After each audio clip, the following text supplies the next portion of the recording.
What's up, YouTube? Angry Jackalope here, Rob Bricks. I had, after I did my Batman versus Superman review, I had one of the viewers say, hey, you know what? Would love to see what you think about Batman Returns Part 1 and Part 2, the animated series.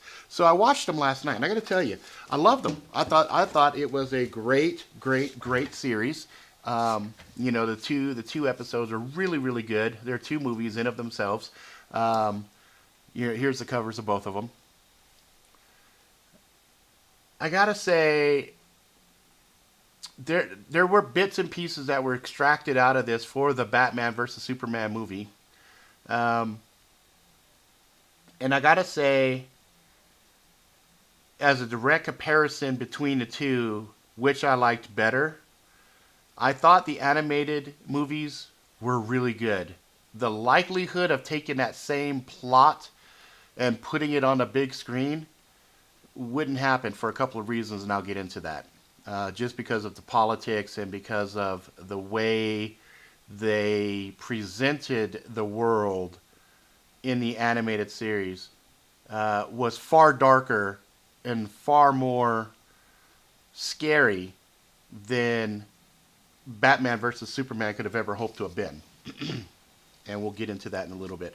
But I I liked them. I liked them. I give them both part one and part two. I give them both A pluses because they were phenomenal. The stylized anime influenced artwork was really good. I really liked the styling. They had some of the exaggerated characteristics that you could see in some of the stylized work that Frank Miller did in his Batman things, like the really strong jaws, was really good.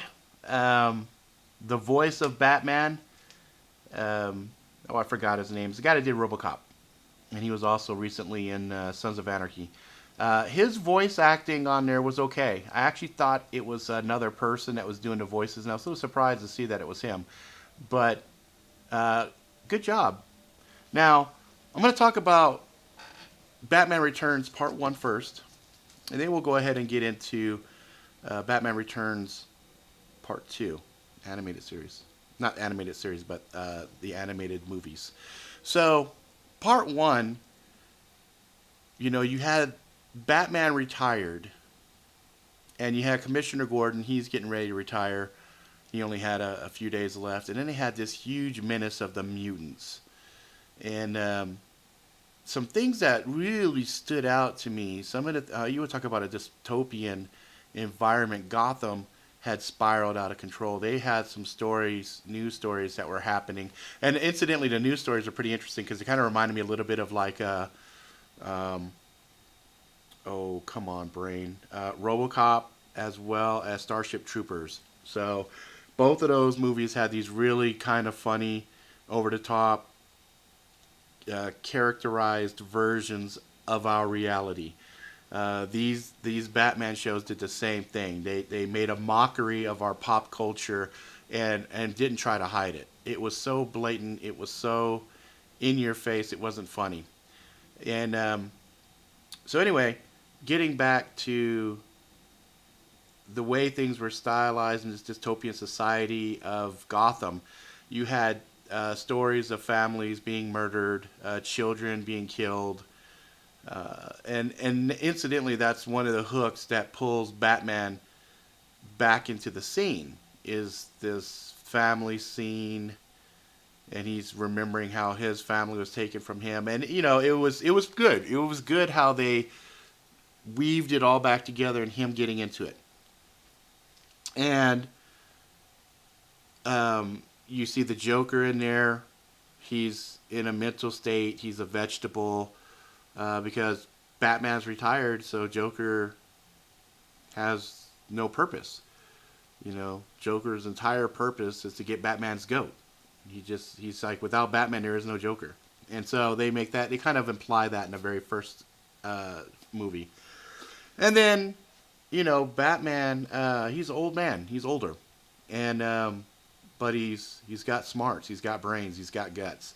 So he gets back into this thing to deal with Two Face, and he also deals with the Mutant Menace. And the Mutant Menace is kind of funny. There was a little bit of a throwback to a '70s movie called The Warriors, and in the movie The Warriors, you had this guy named Cyrus, Osiris maybe, can't remember if it was Cyrus or Osiris, who can you dig it? He tries to unite the gangs.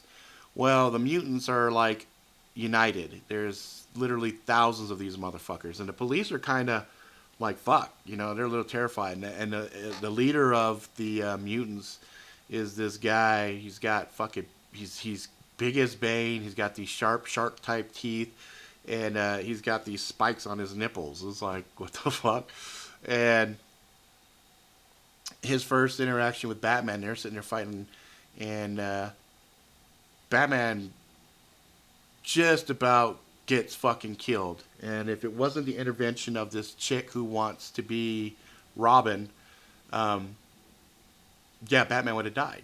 It was only her distraction that allowed Batman to, you know, turn the tides and win. Just barely. Just barely. And through a series of events, Batman finally does another showdown with this guy and shows his experience, and he beats him. And a lot of the mutants, half the mutants anyway, convert and become this new faction called Sons of Batman.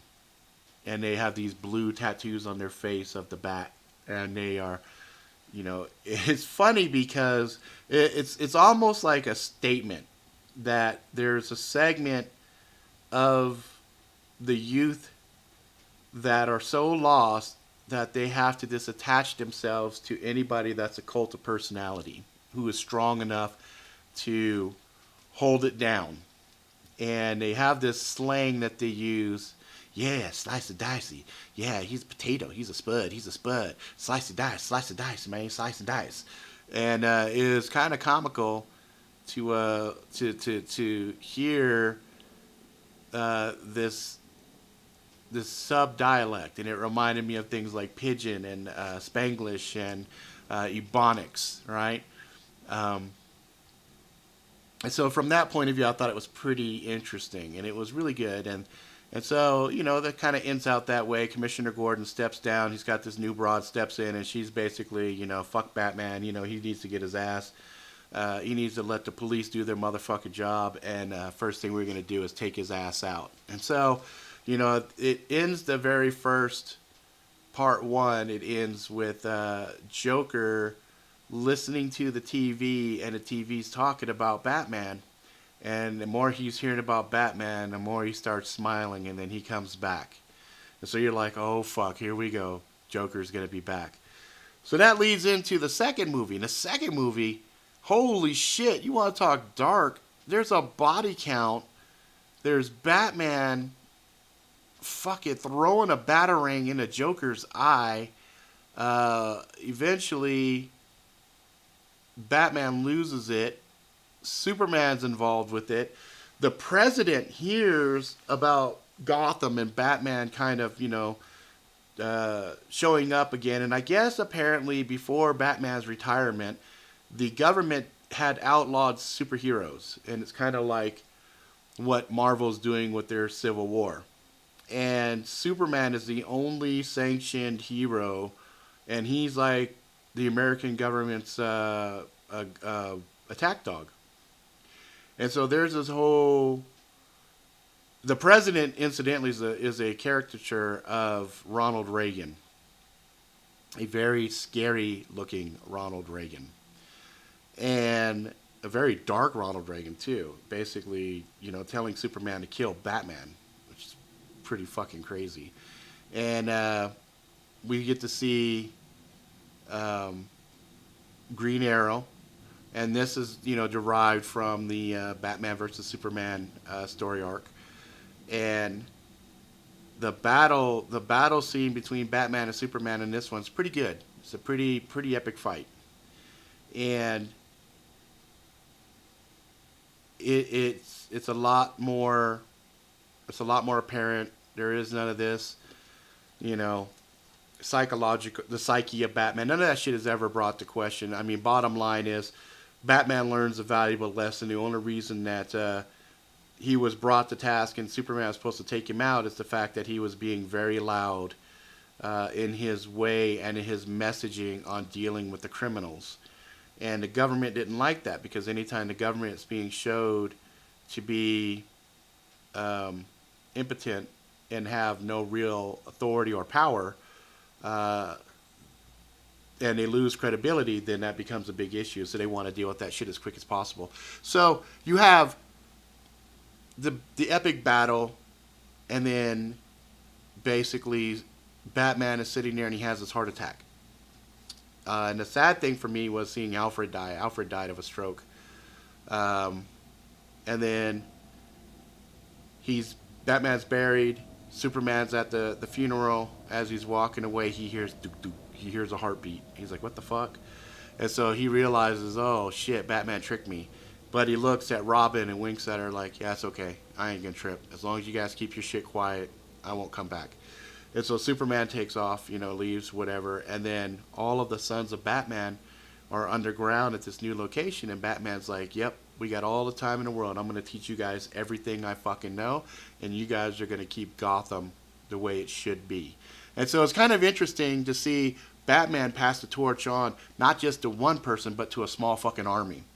And what was interesting is this army before, which was so desperate for direction and leadership, had followed the mutant, and they were like, there was one point where the police are like, we don't have enough men. They had thousands of these guys in one location, and they're like, there's no way for us to round them all up.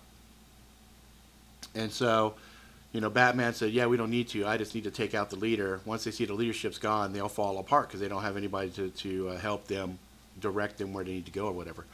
So I thought that was really interesting. I thought that was really telling. And again, that took kind of a playbook from the Warriors, because in the Warriors there's a part where Cyrus says, we have 20,000 hardcore members and there's only, a few hundred police officers. We can run this fucking city. Same deal here. Batman's basically saying, you know what, the rest of the fucking world can spiral out of control, but Gotham will not follow and be that example. So I thought it was good. I thought it was very entertaining. I thought the artwork was stellar. I thought the storyline was good. I thought the voice acting was above average. And I was very, very entertained, and I enjoyed watching it, even though I was really tired. But, when you guys ask me to check something out, I make a point to check it out. So, sorry if that was a little bit long, but I wanted to kind of go through it. Oh, and one more thing. The reason that it cannot be made into a live-action movie. With all of the social commentary that they had in there, you had people that were basically ragging on liberal mindset.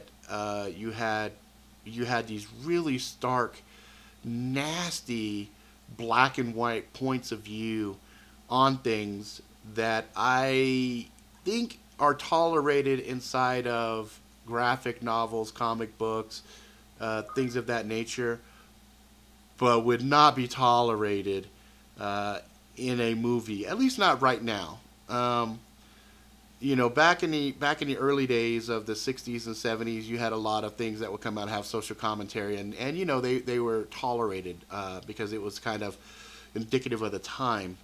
But nowadays, with a lot of people that don't, or have too soft a skin, I think if you came out and talk shit about things like liberals or conservatives or whatever, I think for a comic book movie, specifically a comic book movie, there's other things that you could put out that would have social commentaries that people would be like, yeah, that's fine, whatever.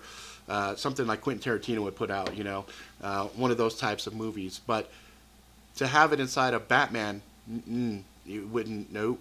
People are already crying that this was too dark. Batman versus Superman was too dark, and I thought it was only dark, and it was just from a visual grittiness and some of the stuff, some of the psyche stuff, the subplots were a little bit on the dark side. But shit that was in, Return of the Batman